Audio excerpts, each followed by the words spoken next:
नमस्कार, मैं डॉक्टर रजनी मीना। आज की कक्षा बीए पार्ट फाइनल ईयर के पॉलिटिकल साइंस के विद्यार्थियों के लिए रखी गई है और आज हमारे अध्ययन का विषय है अरस्तु के द्वारा जो क्रांतियों को रोकने के उपाय बताए गए हैं उन पर चर्चा करना। अरस्तु ने जितने विवेकपूर्ण ढंग से क्रांति के कारणों का विश्लेषण किया है उतने ही विवेकपूर्ण ढंग से उसने उनको रोकने के उपायों पर भी प्रकाश डाला है। क्रांतियों के कारणों की भांति उनको रोकने के उपायों को भी अरस्तु ने दो श्रेणियों में विभक्त किया। एक सामान्य उपाय जिनका प्रयोग सभी प्रकार के राज्यों में किया जा सकता है और दूसरा है विशिष्ट उपाय जो कि विभिन्न प्रकार की शासन प्रणालियों में अलग अलग होते हैं। अब हम सामान्य उपायों की चर्चा करेंगे। सामान्य उपायों के अंतर्गत अरस्तु ने नागरिकों में संविधान तथा कानून के प्रति निष्ठा उत्पन्न किए जाने पर बल दिया है। उनका तिरस्कार कभी सहन नहीं किया जाना चाहिए। यदि नागरिकों को छोटी मोटी बातों में कानून की अवहेलना करने की आदत पड़ जाती है तो एक दिन वे शासन का तख्ता ही पलट देते हैं। तो अरस्तु नागरिकों में संविधान तथा कानून के प्रति निष्ठा के भाव उत्पन्न किए जाने पर बल देते हैं और कानून की अवहेलना को वो बिल्कुल भी स्वीकार करने के लिए चेतावनी देते हैं कि यदि जो जनता के द्वारा छोटी मोटी कानूनों की जो अवहेलना की जाती है वो बाद में व्यापक अवहेलना का रूप भी धारण कर सकती है और क्रांति के रूप में भी परिवर्तित हो सकती है।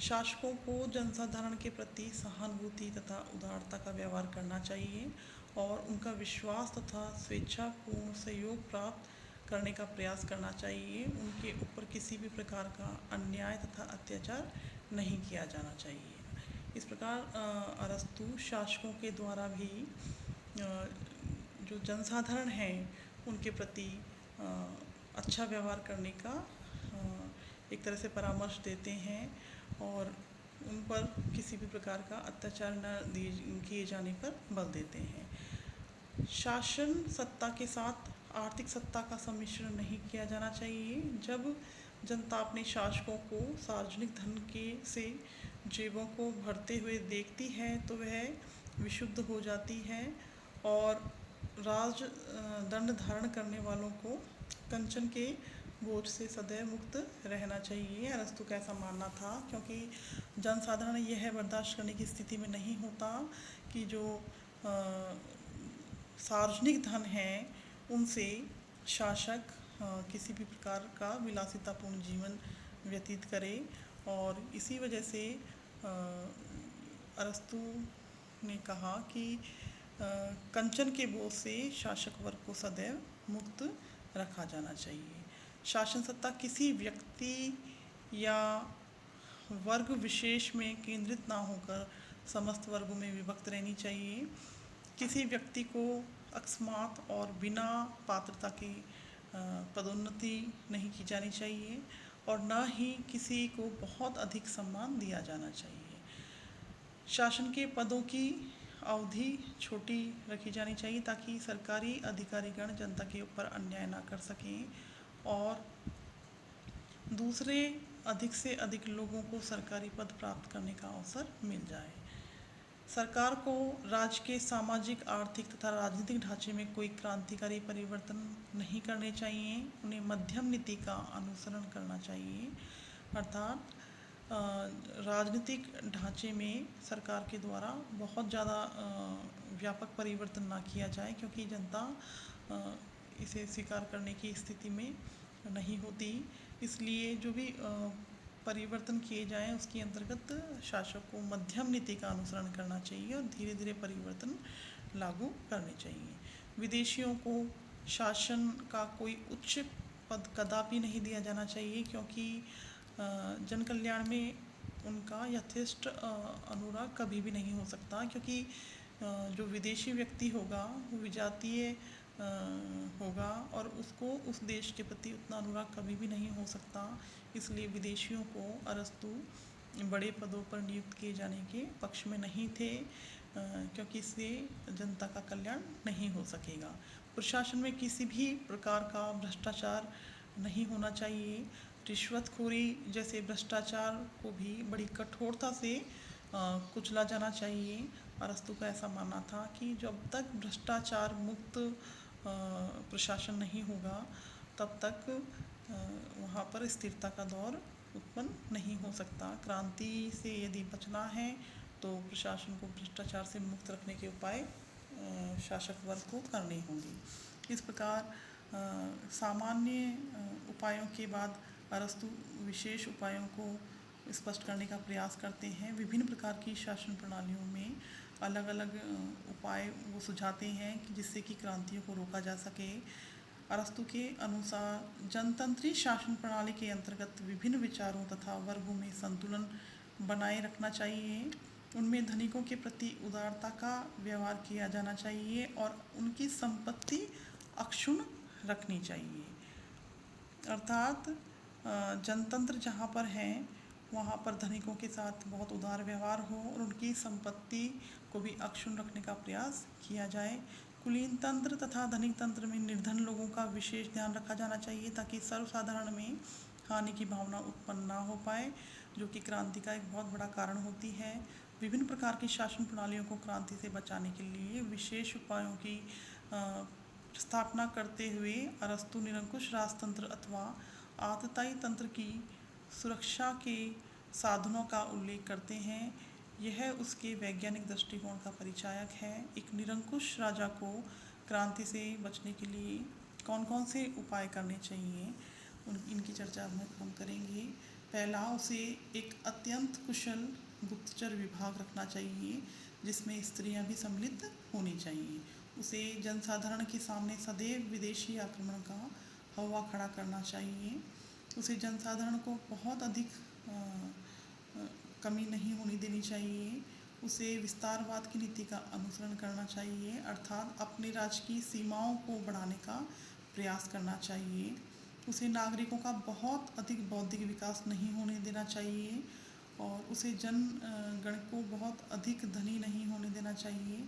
उसे जनता के विभिन्न वर्गों में परस्पर विश्वास तथा संदेह की भावना उत्पन्न करनी चाहिए ताकि वे सदैव पारस्परिक कलह में ग्रस्त रहें और शासक के अत्याचारों की और उनका ध्यान ना जा सके।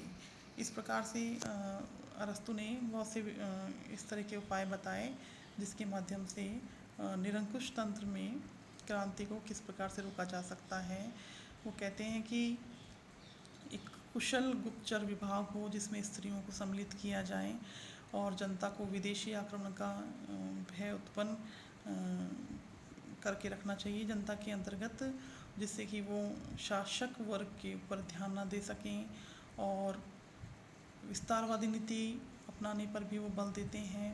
नागरिकों के बौद्धिक विकास ना हो पाए इस तरह की वो बात करते हैं। उसे जनता के विभिन्न वर्गों में भी अविश्वास उत्पन्न करने की सलाह देते हैं, क्योंकि यदि कलह उत्पन्न होता रहेगा तो जो शासक की जो कमियां हैं उन पर जनता का ध्यान नहीं जा पाएगा। अपराधियों को दंड देना है तो दूसरों के द्वारा दिलवाना चाहिए, परंतु लोगों को पुरस्कृत करने का अथवा उनके साथ भलाई करने का कार्य स्वयं को करना चाहिए। वो कहते थे कि यदि किसी को सज़ा देनी है तो इस तरह का कार्य किसी अन्य व्यक्ति के द्वारा करना चाहिए, किंतु लोगों से जो भलाई का कार्य है या लोगों को पुरस्कृत करने का कार्य है वो राजा के द्वारा करना चाहिए, जिससे उसकी यश में वृद्धि हो और उसे किसी भी प्रकार की बुराई का सामना ना करना पड़े। उसे आत्मसंयमी होना चाहिए। उसे अपने वैभव तथा ऐश्वर्य का प्रदर्शन करना चाहिए ताकि सर्वसाधारण पर उसकी शक्ति का आतंक छाया रहे। इस प्रकार अरस्तु सलाह देते हैं कि यदि निरंकुश तंत्र है उसमें क्रांति को रोकना है तो शासक वर्ग को अपनी शक्ति का प्रदर्शन करते रहना चाहिए ताकि जनता एक तरह से आतंकित रहे और भयभीत रहे उसकी शक्ति के द्वारा। इन सब बातों के साथ उसे जन कल्याण के कार्य भी करने चाहिए, क्योंकि किसी भी शासन व्यवस्था की स्थिरता का अंतिम और स्थायी आधार तो शासक के प्रति शासितों का आदर भाव ही है। इस प्रकार अरस्तु जन कल्याण को भी शासक के द्वारा किए जाने पर बल देते हैं, क्योंकि जो शासन के अंतर्गत स्थिरता का भाव उत्पन्न होता है वो वास्तव में जनता का शासक के प्रति आदर के द्वारा ही उत्पन्न होता है। इस प्रकार हम देखते हैं कि अरस्तु ने जो क्रांति संबंधी विचार दिए उसके अंतर्गत अरस्तु ने क्रांतियों के कारणों को स्पष्ट किया।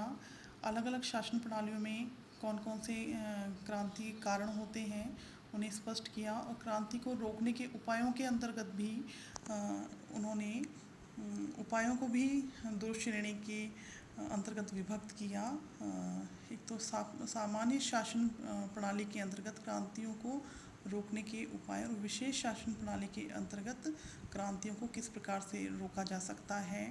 और अलग अलग शासन प्रणालियों में उन्होंने जो विचार दिए क्रांति को रोकने के, उसके अंतर्गत उन्होंने जन कल्याण को भी सम्मिलित किया, क्योंकि उन्होंने जन कल्याण को ही शासन के अंतर्गत स्थिरता लाए जाने का सबसे महत्वपूर्ण आधार और अंतिम विकल्प बताया है। आज की कक्षा यहीं तक, धन्यवाद।